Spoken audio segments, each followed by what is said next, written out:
Welcome everybody to the Scale Up Show. I have a very special guest with me today. And once again, this is your host, Ryan Staley. I have Jonathan Finkelstein. Jonathan is the founder and CEO of Credly, hot off the presses, just got acquired by Pearson a few days ago. Which Credly is a nationally recognized innovator in workforce development and learning. They've issued over 50 million credential badges, was a Crunchbase top 50 hottest tech company and a Deloitte Fast 500 company. Jonathan has done some pretty cool things in his past. He co-founded Horizon Live, which was acquired by Blackboard and Learning Times. He's co-authored numerous articles, and on top of it, he authored the book Learning in Real Time. Jonathan, welcome, man. Happy to have you on. Thank you, Ryan. It's exciting to be with you. What's your primary mechanism for growing revenue right now? So the core of Credly's business and the engine of our growth over the years has been our sales to organizations that issue credentials. So these are assessment providers, these are industry associations, these are businesses with product certifications, and increasingly businesses who want to upskill and certify their own employees. And so we have a really amazing sales team, which are experts not only in what we do, but that have a vertical specialty as well, so that we can help contextualize the value that Credly brings into different industries, and we do operate across a whole range of industries. And so a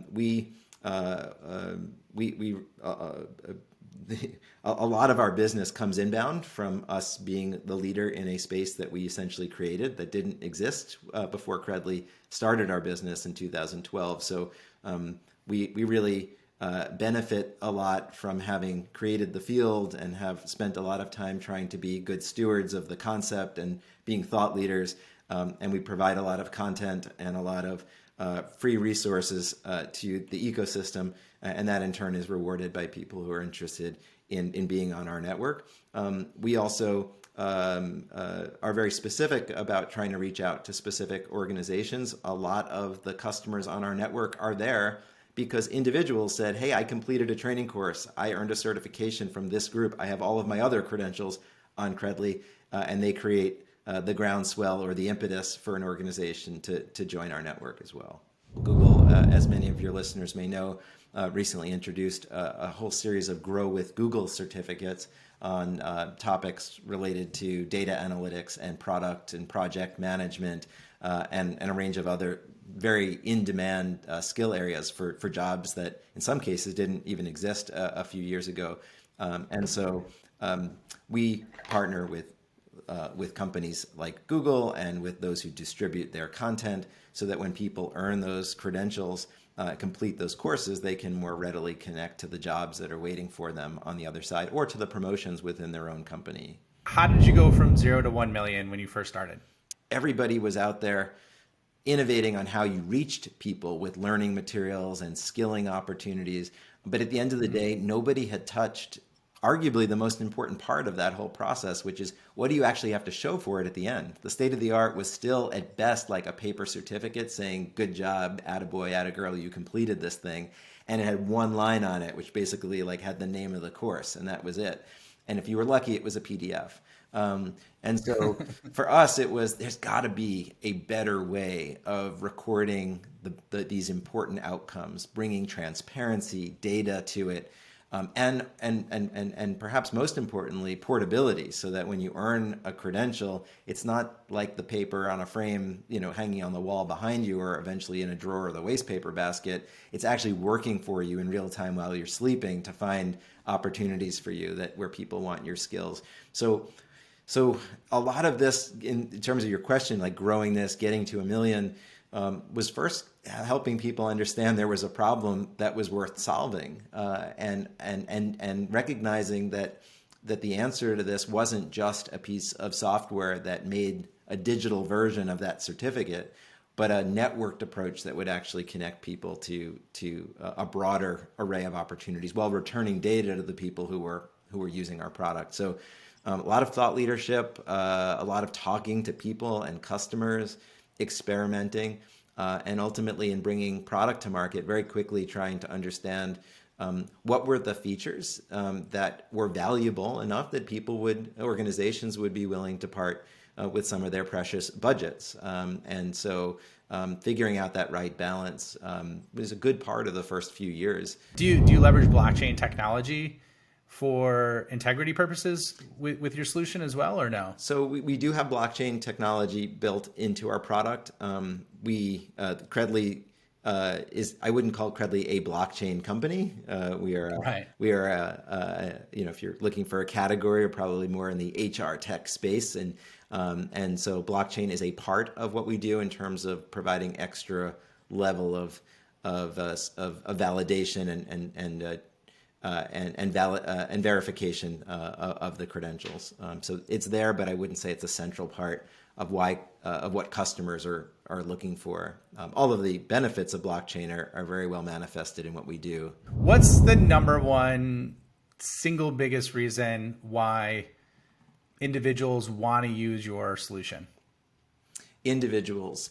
So not the customer per se, but the actual individual earning a credential. The number one reason, I would say, look, virtually everyone who engages in learning or taking an assessment or getting a certification has some positive benefit they have in mind that they hope to achieve by doing it. You don't invest the time or the energy, or in some cases the money, unless there's something good that's going to happen to you on the other end. And Credly is very much focused on ensuring that that happens. And most people who earn a certification will see a positive benefit in their career within 2 or 3 months of having earned it. We're there to make sure that that happens, that it happens in a way that connects you to the right opportunity. And that, in the same way that, you go into a candy store and see what you can buy with the dollar in your pocket, we want people to understand what their human capital is actually worth. What can you do with it? How can you spend it? What opportunities are waiting to recognize who you are and what you do? So it's a positive career benefit. What would you say, like, getting into that over that 8-figure kind of range, or in that 8-figure range, what's your number one single biggest challenge once you hit that? Because there's obviously those different chunks of growth where there's different problems at different stages. And so once you pass the 10 million mark, once again, this was highlighted in the press release, what's the single biggest problem that you ran into? That's a good question, Ryan. So it's funny, you asked about the first million. Now you're asking about what happens after the first 10. You're always thinking about that next hurdle and what it takes to get there. I think, certainly when you're 90 employees and at the revenues that we are, you're thinking about what does your organization look like when you're 500 people? What does your product look like in terms of a platform into which all sorts of new opportunities can plug in and grow? So that the business that you have today is the foundation for all of the expectations you have for yourself and others have for you. I think the biggest thing for me that touches everything else is, are your values clear? Because I think having clear values can solve virtually every other problem. One of the things we did around the point where we hit that revenue mark was we revisited and redocumented what we cared about and what was uniquely Credly's way of doing things in the world. We kind of, we had our list. It was the list we had from our earliest founding days. We had acquired a company in 2018. We brought those two companies and cultures together, but we never had gone back and really said, what do we stand for? And to us, values were two things. It's what do we stand for out in the world, and also how do we operate internally? And we wanted values that spoke to both of those. So I would say that investment, which actually was 6 to 10 months of workshopping and collecting different stakeholders before we finalized, distributed, and then socialized them, was probably the most important piece. Because if you have the values right, it helps you figure out how to do interviews, what you actually look for. For us, one of our most important values is a sense of empowerment and ownership. We want to foster that among everybody that we have on our team and among our customers and the earners of credentials. And so what does that look like? It means you want to find people who are self-starters, people who care about the mission, people who, if they're left alone by themselves to make a decision, make the decision that's square with what the company stands for. So getting the values right, I would say, was the biggest and most important piece at that threshold. We're just about up on time, so I'm going to do a quick fast fire, and then I want you to share where people could connect with you, where they could get Credly if they want to, and take it from there. So, what would you say? Who's the number one founder, the best founder or CEO that you follow? Oh, this is a fast round. So can I say it's my new boss, Andy Bird, at Pearson? Yeah, Love what he's doing with your the company, and can't wait to be part of it. your nose is a little brown, but that's okay. We'll let you have that It's one. it's one of the reasons we had choices here, and we chose Pearson as much as they chose us, and the leadership there is one of the main reasons. Yeah, it's all good. Okay, so I'm just joking with you. What's your favorite podcast or show that you listen to or watch? I love How I Built This with Guy Raz. That's one of my favorites. I love how it introduces me to stories in industries that are so different from my own. I love applying the lessons that I derive from those founders in my own work. That's great. Yeah, I've listened to some of this stuff. I got to go back to that.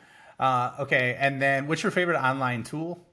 Favorite online tool? Ooh, well, so many of the online tools I use have certifications on Credly's platform, so almost all of them are customers. But I'll pick one. I mean, I love my favorite online tool. I mean, well, Google Calendar is like underrated in so many ways. Like I run my life through there. I just added the world clock widget to the side of my calendar now that I'm Oh, working there with you go. folks in Sydney and London and as well as the US. So there you go. Cool, man. All right. Well, Jonathan, this was awesome. I really appreciated your insight and your journey, and I think you added tremendous value for everyone listening. So, where can people find you? Where can they find out more about Credly? And then let's wrap it up. Go to credly.com, CRED, like credential, ly.com, credly.com. That's a great place to learn about what we do and even come on in, create an account. You can search for some of our customers' credentials and see if there might be something you might like to earn. And you can, of course, find me on Credly. You can find me on LinkedIn. I'm just Jonathan Finkelstein at Credly. Excellent. Well, thanks for being on the show. It was a pleasure. Ryan, thanks for having me. This was fun.